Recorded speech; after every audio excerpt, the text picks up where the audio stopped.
अखिन अहाँ सब सुनि रहल छी विवाहक मैथिली गीत। सुनी आओ आनंद ली।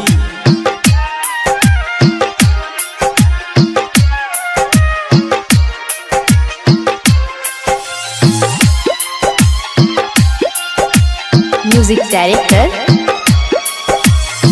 मनीष राजा।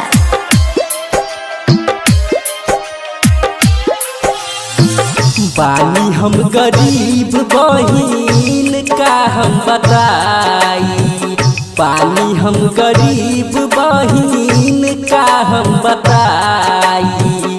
शादी करेला पैसा कहवा से लाई, बानी हम गरीब बहिन का हम बताई। शादी करेला पैसा कहवा से लाई।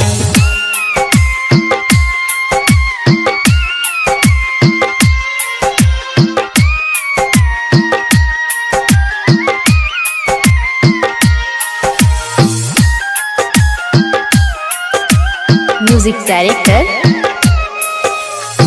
मनीष राजा।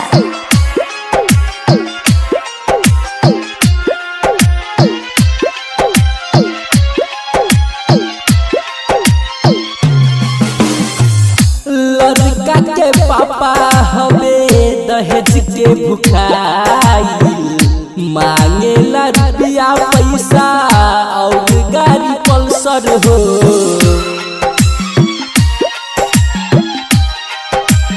हाँ, लड़का के पापा हवे दहेज के भुखाई, मांगेला रुपया पैसा और गाड़ी पल्सर हो। कुछो ना फुरात हमके का हम बताई, कुछो ना फुरात हमके का हम बताई। शादी करेला पैसा कहवा से लाई, बानी हम गरीब बहिन का हम बताई। शादी करेला पैसा कहवा से लाई।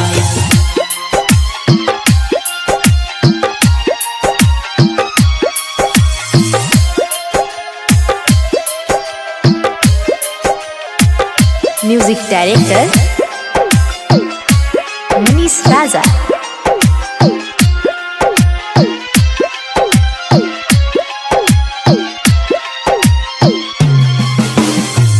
एक मन करेला कि खाली तिजहर, कहवा के रीति दहेज वाला बनल।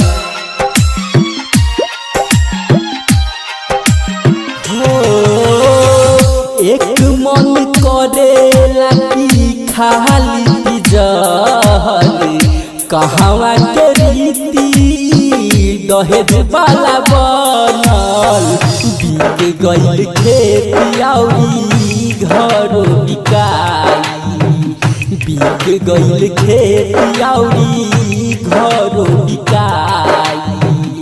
शादी करेला पैसा कहवा से लाई, बानी हम गरीब बहिन का हम बताई। शादी करेला पैसा कहवा से लाई।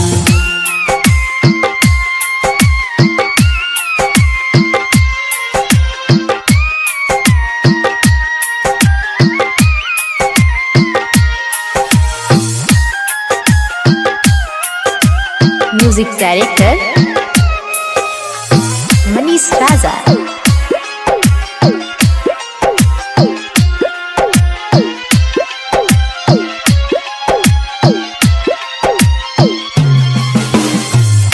पूछेला भाई तहर छुपल भगवान से, काहे खातिर भेजले बानी बेटी संसार में। हो पूछेला ओम भाई छुपल भगवान से, काहे खातिर भेजले बानी बेटी संसार में। कुहकेला करे जा हमरो का हम बताई कुहकेला करे जा हमरो का हम बताई शादी करेला पैसा कहवा से लाई बानी हम गरीब बहिन का हम बताई शादी करेला पैसा कहवा से लाई।